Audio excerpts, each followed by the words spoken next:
এই যেটা হলো তিস্তা নদী। এটা তিস্তা নদীর একটা শাখা, এটাকে বলে হলো খলিলের ঘাট। এটা আজ থেকে 4-5 দিন আগে বন্যা দিয়ে একদম ভর্তি হয়ে গিয়েছিল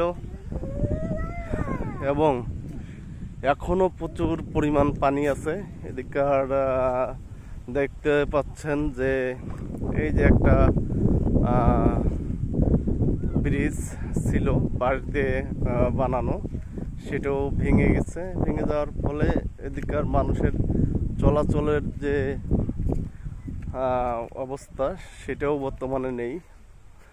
এদিককার বাড়িঘর ডুবে গিয়েছে এবং কি হচ্ছে তাদের বর্তমানে মানবেতর জীবনযাপন করতেছে।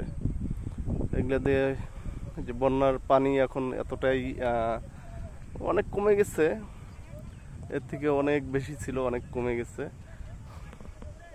বর্তমান চিত্র এটা।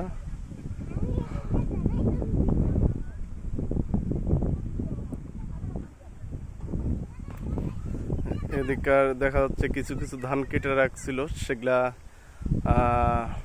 এখন উঠাচ্ছে কৃষকরা, তাও অনেক নষ্ট হয়ে গিয়েছে।